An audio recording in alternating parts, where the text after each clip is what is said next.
welcome to Combat Sense Knife Defense. I'm Daniel Verkerke, your host and instructor.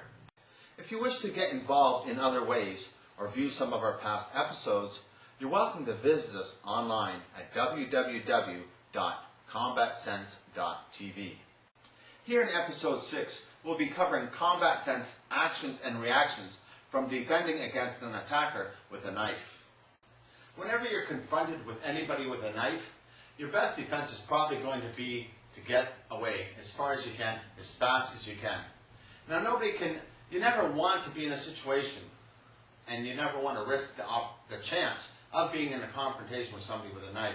So if somebody does have a knife, and you have a chair to pick up to keep them away from you, or any other object that you could use, it's a matter of being aware of your environment and what's around you, because there's many things that you could use to keep the distance between an aggressor who's carrying a knife and make yourself a bit safer.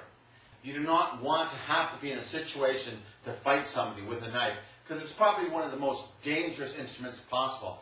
With a firearm, a projectile fires out and it goes in one direction. But if somebody has a knife, they can stick that knife into you wherever you're moving to. They can then change the direction of that knife. A bullet goes in and out. A knife can go in and it can turn and come out in a different angle. So a knife is a very, very dangerous instrument, and you really have to be precautious in dealing with somebody with a knife.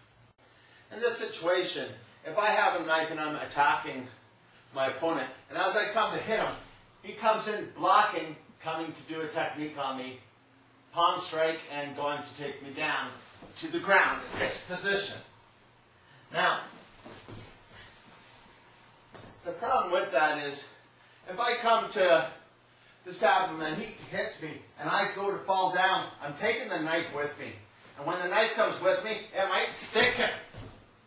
And it's not that it might stick him, it will. Because really, if I'm coming to get him and he moves this position, I'm going to probably come to stab him right away. Because he's not controlling the weapon. I come to get him, he comes here. He can't control. If he's pushing me this way and I'm coming this way, he can't stop this arm from going with the rest of my body. Whether I'm coming this way or coming this way, it doesn't really matter. It's going to happen naturally, and you'll probably get stabbed. Another situation, I come to stab my opponent, and he goes into this position and he takes my weapon away, controlling it from this angle here.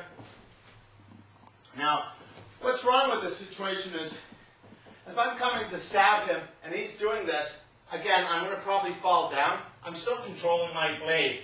Now, if I stick my blade into his groin or inside the back of his legs, cutting his tendons, or turning my wrist this way, cutting him, all of the above, it's not going to be good for him.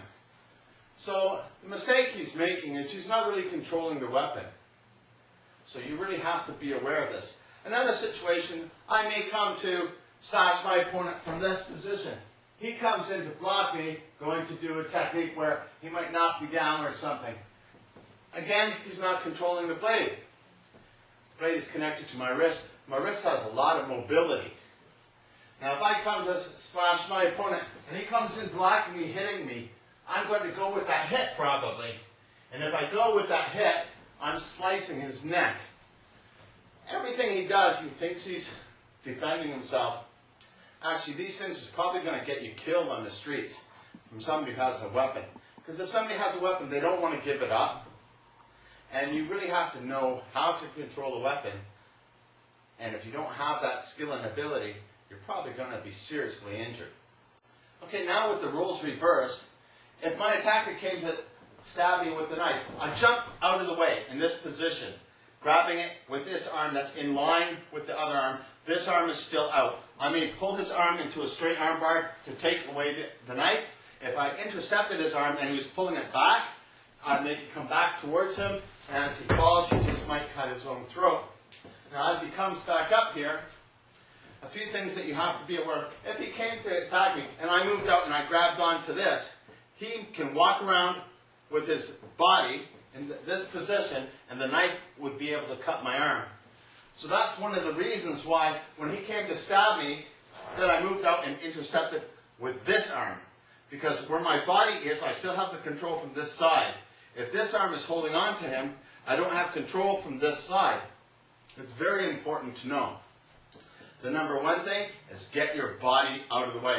As he comes to stab me, I shoot my body out of the way as fast as I can, right into the straight arm bar. If he pulled me back before he could pull me into the straight arm bar, he might be coming to punch me, and then again, I have to move his own arm with mine to block and prevent that from happening as I take him down in this position. If I wanted to then pop his arm, make him let go, I may not make him let go. I may keep the blade tight in his own hand and stab him, depending on the situation and how life-threatening I may be in.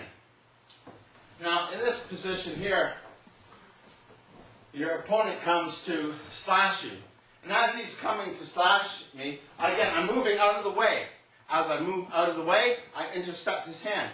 But I don't intercept his hand here because he still has a lot of rotation with his wrist. So when I grab his hand, I grab him in this grab here, which is then allowing me to control what's happening. If he's coming to punch me, this is coming back up across again. If he's not coming to punch me, I might have been pulling him down.